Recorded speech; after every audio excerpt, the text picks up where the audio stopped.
अब हम अगला जो एप्लीकेशन करने वाले हैं वो चार्ज वाले सिंपल पेंडुलम को यूनिफॉर्म इलेक्ट्रिक फील्ड में रखते हैं और देखते हैं कि कौन कौन से ऐसे फीचर्स हैं जो उसके पहले वाले थे पेंडुलम के और अब जो है फीचर्स बदल जाएंगे। यानी अगला एप्लीकेशन है चार्ज वाला simple pendulum. Charge pendulum is placed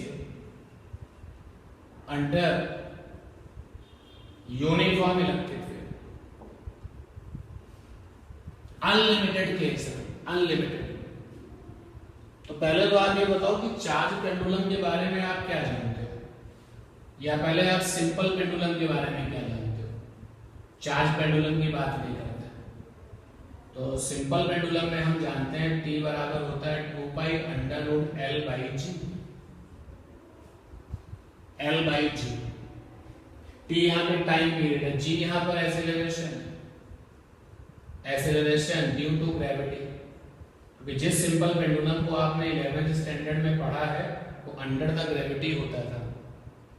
तो आप इस फंडे को ऐसे तैयार करो, T बराबर 2 pi under root L by g effective, ऐसे तैयार कर लो जी इफेक्टिव।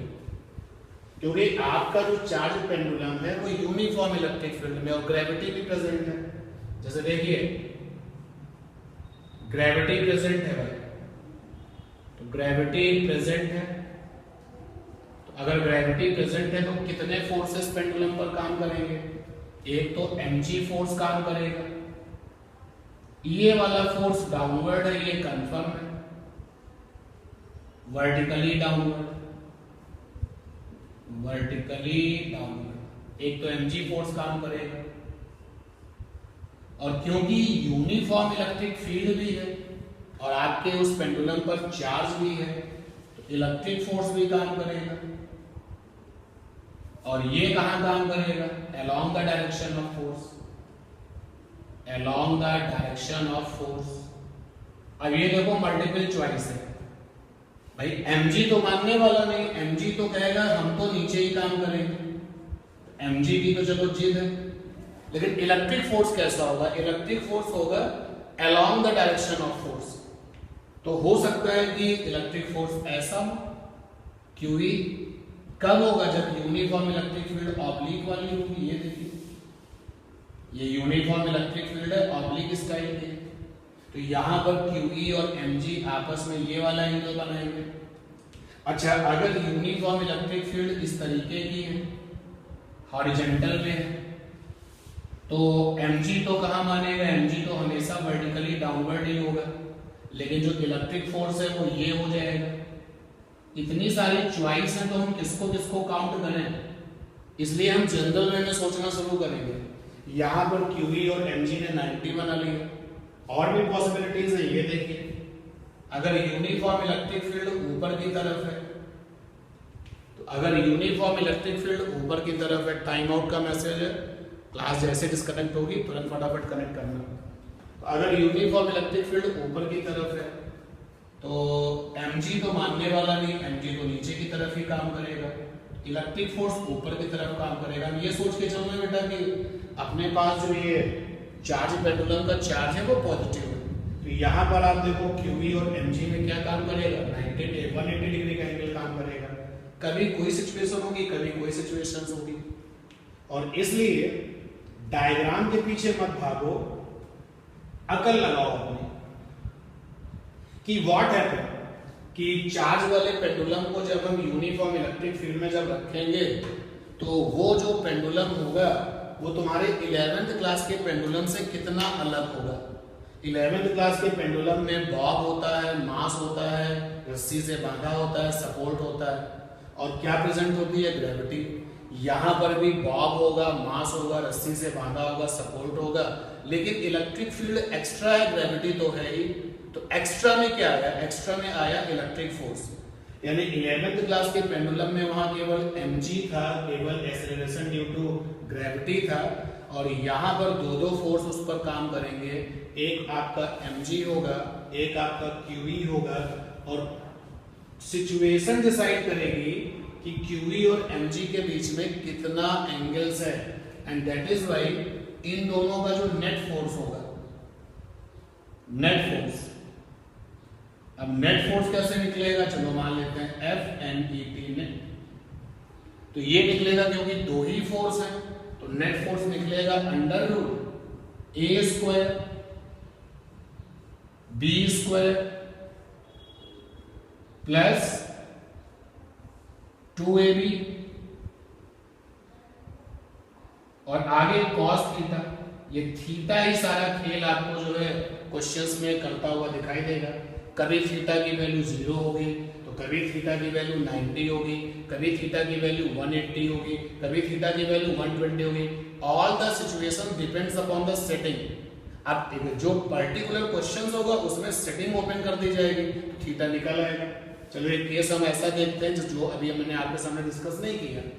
अगर यूनिफॉर्म इलेक्ट्रिक फील्ड कुछ इस तरीके की है लाइक दिस और ग्रेविटी भी प्रेजेंट है, तो देखिए आपने चार्ज वाले पेंडुलम के बॉब को देखा, ये बॉब है, हम रस्सी नहीं दिखा रहे, हुक नहीं दिखा रहे, जिससे लटकाया हुआ है, तो यहां पर mg काम कर रहा होगा और यहां पर qe काम कर रहा होगा। लीजिए यहां पे थीटा कुछ अलग ही खेल दिखाएगा।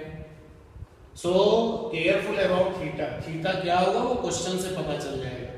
तो इस तरीके से नेट फोर्स आ गया। अब नेट फोर्स आ गया तो एक्सेलरेशन का नेट आ गया। केवल ग्रेविटी की वजह से एक्सेलरेशन का वैल्यू g था, अब यहां पर है g इफेक्टिव, तो नेट एक्सेलरेशन, तो नेट एक्सेलरेशन यानी कि g इफेक्टिव ये हो जाएगा नेट फोर्स। ऐसा नहीं है कि नेट एक्सेलरेशन को हम g इफेक्टिव से ही लिखें, a आप लिख दो कोई प्रॉब्लम नहीं है।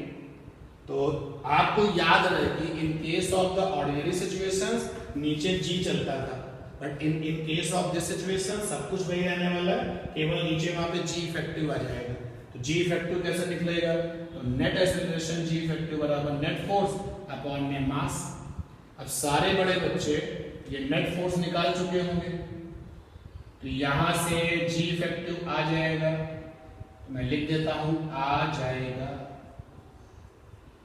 अब जब g इफेक्टिव आ जाएगा तो टाइम पीरियड चाहिए, यहां पर टाइम पीरियड होगा 2 pi under root L by g effective. g effective number of questions होंगे सिचुएशंस के अकॉर्डिंग, नंबर ऑफ क्वेश्चंस होंगे सिचुएशंस के अकॉर्डिंग।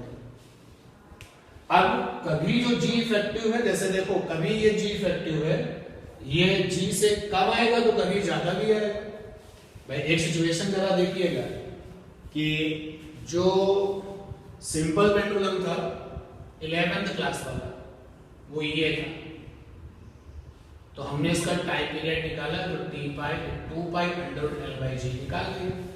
यही सेम पेंडुलम पर चार्ज ले आया, क्यू चार्ज ले आया, मास तो इसका था ही, और यूनिफॉर्म इलेक्ट्रिक फील्ड ऐसा डेवलप कर दिया ऊपर की तरफ।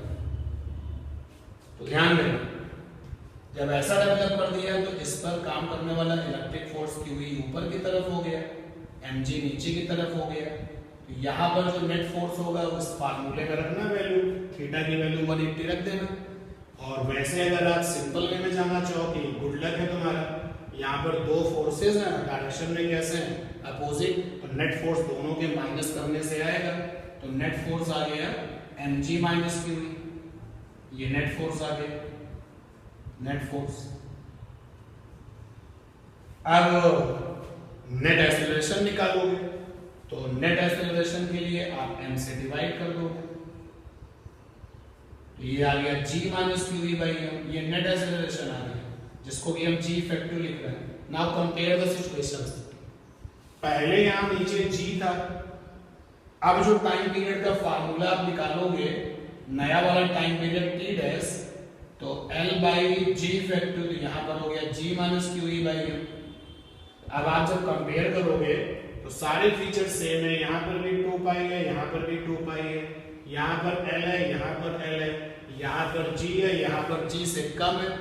तो अब जब नीचे वाली वैल्यू g से कम है तो जो नया वाला टाइम पीरियड है वो पहले वाले से बढ़ जाएगा। तो कभी जो है यहाँ का g इफेक्टिव जो है g से ज्यादा हो जाएगा।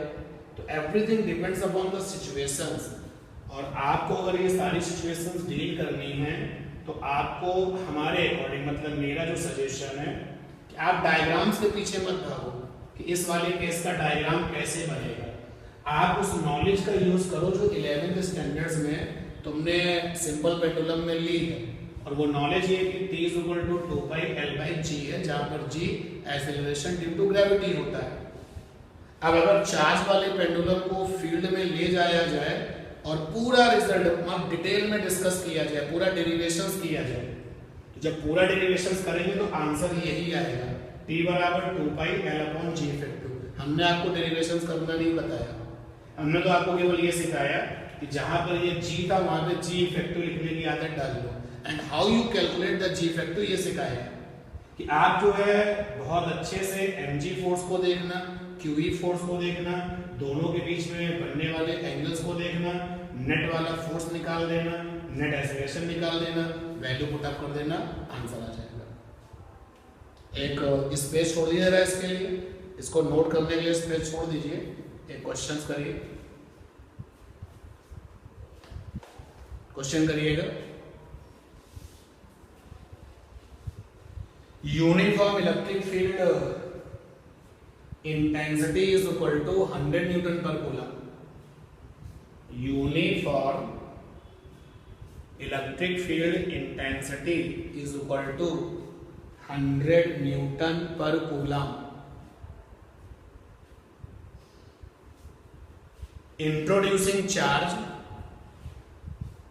Pendulum, introducing charge pendulum, bracket में लिखो 2 coulomb comma 2 kilogram.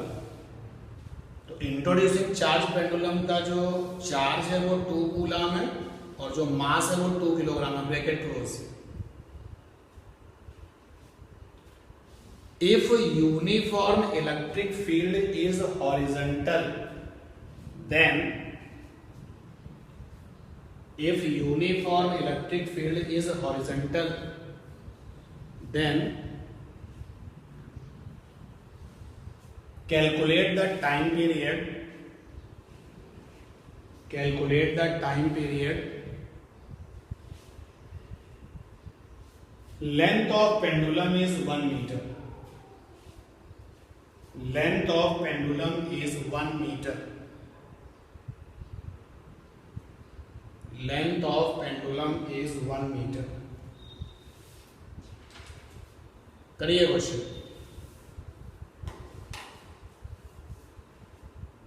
Time period पूछा गया है, यूनिफॉर्म इलेक्ट्रिक फील्ड हॉरिजॉन्टल है। जब न्यूमेरिकल सामने आएगा तो डायग्राम बनाइए, लेकिन जब कॉन्सेप्ट आप करते हैं तो डायग्राम कौन सा बना लें, किसको बनाएं और किसको छोड़ दें, क्योंकि इतनी सारी थीटा को लेकर के चॉइस हैं कि किसको काउंट करें किसको काउंट ना करें। तो आप अपने आंसर निकालिए, हम अपना आंसर निकालते हैं। क्वेश्चन में यूनिफॉर्म इलेक्ट्रिक फील्ड हॉरिजॉन्टल है, बना लिया। वैसे इसके डायग्राम के बिना बनाए भी काम चल जाएगा, फिर भी बना दिया डायग्राम। पेंडुलम पे जो चार्ज है वो 2 कूलम का है और जो मास है वो 2 किलोग्राम का है। mg हमेशा वर्टिकली डाउनवर्ड काम करता है, तो यहाँ पर QE इलेक्ट्रिक फोर्स QE, तो दोनों के बीच में एंगल क्या बना 90 डिग्री। तो नेट फोर्स क्या हो जाएगा, नेट फोर्स हो जाएगा m²g² प्लस q² e²। यही फंडा लगाया हमने, ये वाला, ये यहां से आया m²g² plus q² e², theta 90, तो 90 cos 90 0 होता है। अब g इफेक्टिव यहाँ पर है नेट एक्सेलरेशन, तो ये आ गया नेट फोर्स अपॉन मास, ये आया m²g² प्लस q² e²। ये देखो ये वाला m² के अंदर लेगा, स्क्वायर रूट के अंदर, तो m²। तो यहां से g इफेक्टिव आ गया G square plus Q square E square by M square, G effective, G square की वैल्यू हो गई 100 क्योंकि जी बराबर होता है 10, एसआई में नियरली 10 के बराबर होता है, तो जी का स्क्वायर करेंगे तो 100 आ गया। Q square charge 2 coulomb, square करोगे तो 4 हो जाएगा। ई स्क्वायर क्वेश्चन में ई दिया गया 100, तो 100 इंटू 100 अपॉन में m square, m is also 4, 4 से 4 कैंसिल, तो जी इफेक्टिव आया यहां पर आ गया 10,000, 1 2 3 4 और प्लस का 100, तो 10100, ये आपका जी इफेक्टिव आ गया। पूरा कैलकुलेशन एसआई में किया गया, तो टाइम पीरियड बराबर 2 pi L by g effective, बाकी का काम आपका है। नोट कर लीजिए इस कॉन्सेप्ट को। ये व्हाट हैपेंड, अब चार्ज पेंडुलम जब किसी यूनिफॉर्म इलेक्ट्रिक फील्ड में रखा जाएगा तो आप न्यूमेरिकल प्रॉब्लम को डील कैसे करोगे। 11th स्टैंडर्ड का फंडा लगेगा, जहां पे जी आता था वहां पे जी इफेक्टिव आ जाएगा, and how you calculate the g effective, तो जी इफेक्टिव निकालने का तरीका आपको बताया।